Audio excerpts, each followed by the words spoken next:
là donc dans cette partie pour essayer de traiter un petit peu la différence entre les transformations lentes et les transformations rapides. On va essayer de prendre quelques exemples et puis on va essayer donc d'aboutir ensemble à cette notion, à ces formules qui amèneraient donc à traduire la vitesse qu'on appelle donc la cinétique de réaction dans le milieu chimique.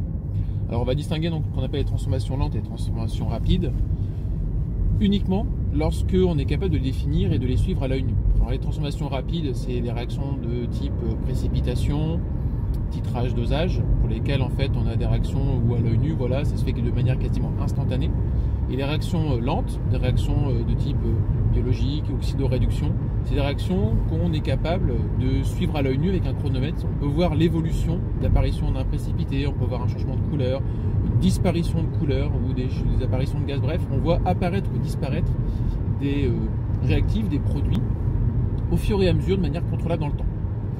Alors, comment on est capable de mesurer ces éléments par rapport au temps? Ça renvoie effectivement cette cinétique à la notion de vitesse qu'on connaît, hein, donc vitesse égale distance divisé par temps. Sauf qu'ici, dans le milieu chimique, on n'a pas de distance. Comme on n'a pas de distance, il faut trouver un moyen, quelque chose, un élément qui permettrait justement de faire correspondre cette notion donc de mesurer un avancement par rapport au temps t. Et la seule chose qu'on puisse avoir en avancement par rapport à de la chimie, donc c'est la notion d'avancement. Et cette notion d'avancement, elle nous renvoie, hein, si on prenait l'avancement X dans un tableau d'avancement classique, c'est la notion d'avancement, donc je disais, elle revient donc à mesurer une concentration. Et c'est pour ça que la cinétique d'une vitesse, on va essayer donc de traduire l'évolution de la concentration d'un réactif qui disparaîtrait ou d'un produit qui apparaîtrait en fonction du temps.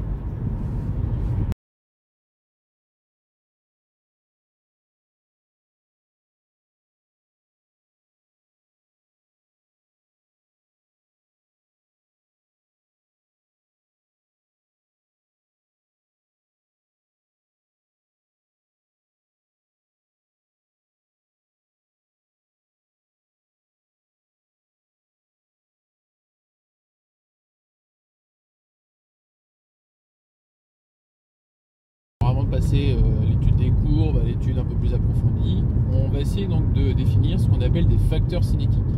Alors les facteurs cinétiques, ce sont ces paramètres qui permettent d'influencer la cinétique, donc la vitesse de réaction d'une transformation chimique. Alors les facteurs cinétiques, principalement ceux qu'on va retrouver, qu'on peut mesurer, contrôler très facilement, premièrement c'est la température, parce que la température, voilà, plus c'est chaud, plus les vitesses vont pouvoir augmenter.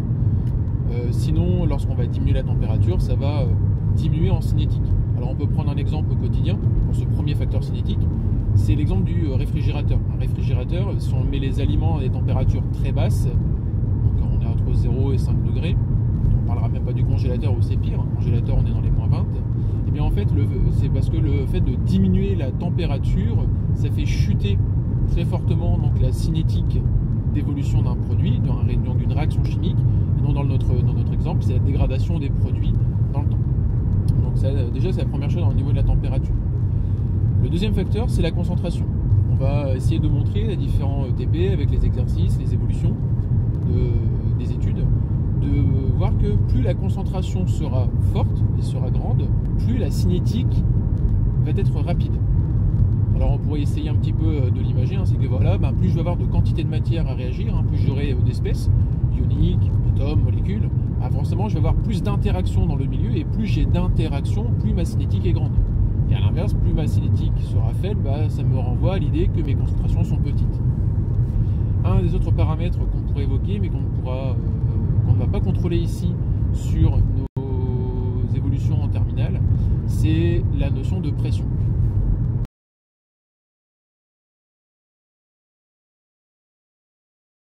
Pour le suivi cinétique, on a différentes techniques à disposition. Alors des techniques basées sur le principe physique, où on va donc maintenant nous étudier un phénomène chimique. Les phénomènes physiques qu'on va pouvoir utiliser, c'est les domaines d'absorbance, avec la loi de Beer-Lambert. On va suivre donc l'évolution d'une concentration en rapport donc avec la transmission et la transmittance de la lumière.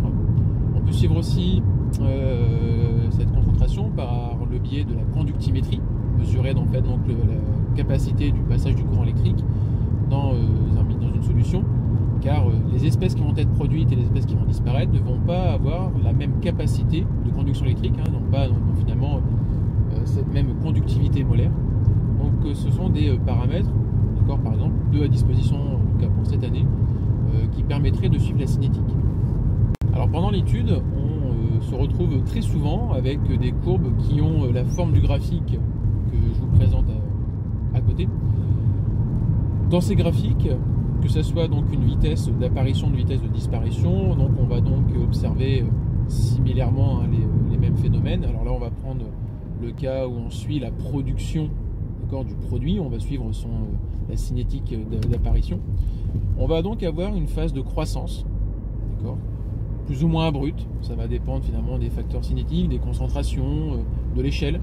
Et puis, une fois qu'on a fini cette partie de croissance, on va avoir un plateau. C'est-à-dire qu'on va avoir une espèce d'asymptote qui va apparaître sur le graphique. Et donc, on a donc 2 parties très identifiables sur le graphique. Ça, on sait du coup qu'on travaille sur un domaine de cinétique.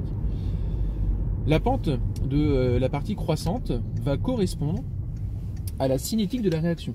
Puisque on peut établir que la vitesse, c'est, si on l'appelait V ou R, ça va dépendre du sujet qu'on pourrait retrouver, est égal donc à 1 sur V, V étant le volume, delta X sur delta T, et X étant l'avancement.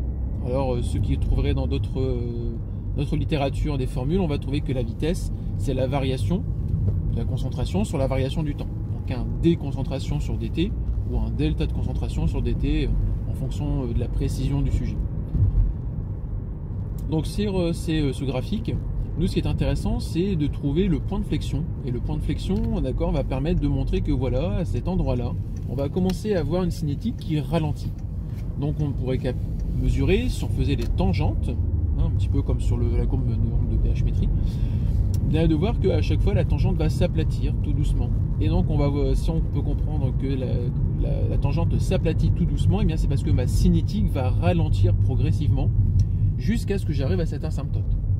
La traduction de tout ça, c'est pour dire que au départ j'ai une cinétique qui est très très grande, la vitesse de la réaction est très forte, et puis au fur et à mesure, comme je vais avoir de moins en moins de réactifs dans le milieu, je vais avoir donc une cinétique qui va ralentir, d'où le rappel du fait que la concentration est bien donc un facteur cinétique, et donc on va s'aplatir tout doucement jusqu'à ce qu'on ait l'asymptote, et donc cette asymptote montrera donc que j'ai formé mes produits en quantité maximale, je ne peux plus consommer de réactifs, il n'y en a plus, ou alors j'ai atteint la limite, et donc de ce fait là, voilà, j'ai un plat d'évolution, j'ai une asymptote, donc on va voir ces 2 parties caractéristiques sur le graphique. Alors mathématiquement, lorsqu'on va vouloir travailler justement sur cette notion de cinétique, de traduire l'évolution de la vitesse de la réaction, il faut calculer donc la pente. Alors la pente, étant donné qu'on est sur la pente d'un segment, d'une ligne droite, d'une fonction affine, linéaire, on opère avec donc la formule du coefficient directeur. Donc on va avoir sur un ordonnée Y, une abscisse X, de dire que mon coefficient directeur c'est le delta Y sur le delta X. Donc par rapport à ce que l'on fait, étant donné qu'on fait donc la concentration par rapport au temps, eh bien on a donc un delta de concentration sur un delta T. Donc on a bien donc le symbole que notre cinétique est bien en relation proportionnelle ou égale à ce coefficient directeur de segment qu'on va donc être capable de mesurer. Souvent dans les sujets, on va vous demander de mesurer le coefficient à différents endroits de la tangente ou en fonction des facteurs cinétiques, puisqu'à différents facteurs cinétiques, je vais avoir des pentes plus ou moins importantes qui vont relater justement la cinétique de la réaction.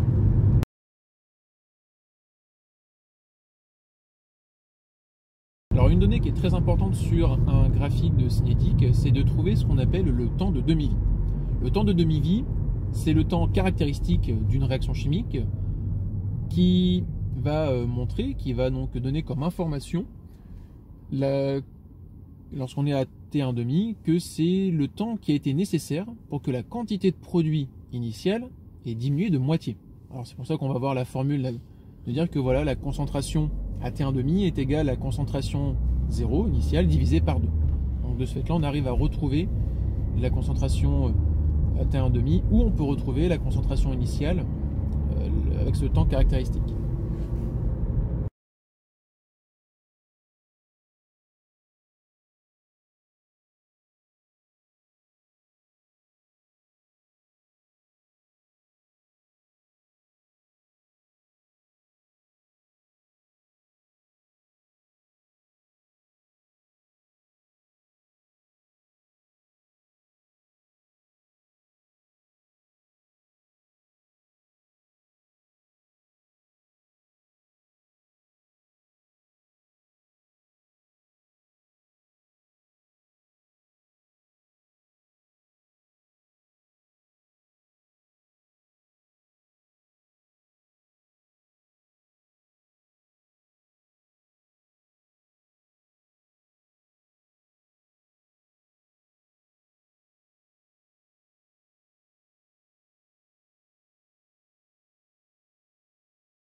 le dernier point qu'on va traiter aujourd'hui, c'est ce qu'on appelle l'ordre de la cinétique, l'ordre de la réaction.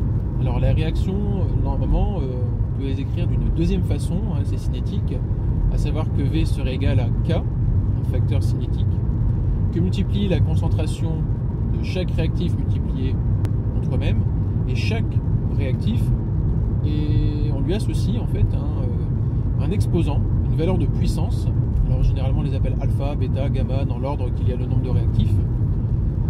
On va prendre ici comme simple exemple une réaction avec un réactif très caractéristique, hein. Donc on aurait un V égale K fois concentration de mon réactif, on va l'appeler R, puissance alpha. Et on va essayer donc de travailler, de montrer que c'est la valeur de alpha, hein, ce que ça donnerait si ce alpha valait 1. Alors notre souci dans cette partie, c'est surtout un souci mathématique, hein, puisqu'on va devoir développer la réaction, faire un développement mathématique pour aboutir à démontrer que ça correspond à un type de graphique. Alors les graphiques qu'on peut proposer très souvent sont du type, voilà, en ordonnée on va mettre la vitesse, en abscisse on va vous mettre le temps, et on obtient une droite. Cette droite elle est caractéristique de ce qu'on appelle des réactions de type d'ordre 1. Mais pour le comprendre que c'est vraiment de l'ordre 1, on va faire un développement mathématique, comme je disais à côté. On pose alpha égale 1, donc on a V égale K fois la concentration de mon réactif. On sait aussi que la première écriture d'une cinétique, donc d'une vitesse, c'est de dire que c'est la variation de mon réactif, D de R, en concentration, sur dt. Donc on écrit la formule, et on voit qu'on a donc du dr, et de l'autre côté qu'on a R en concentration. Moi ce que je voudrais, c'est rassembler toutes les concentrations ensemble d'un même côté, et mettre le temps qui est au dénominateur qui me gêne de l'autre côté de l'équation. Si on fait donc l'inversion, on a donc du d de concentration sur concentration est égal à K fois T. D de concentration sur la concentration R, et bien en fait on s'aperçoit que ça veut dire que c'est primitive de concentration sur la concentration. Si on passait par le système d'intégrale, donc de revenir donc au système des primitives, et bien on revient à ce qu'on appelle du logarithme. Et on obtient donc la formule suivante, d'accord, que le logarithme de R sur le logarithme R0 est égal à K fois, et le delta T que j'avais tout à l'heure, pareil, je dois l'intégrer aussi, puisque dans une équation c'est comme une balance, hein, ce que je fais à gauche, je le fais à droite.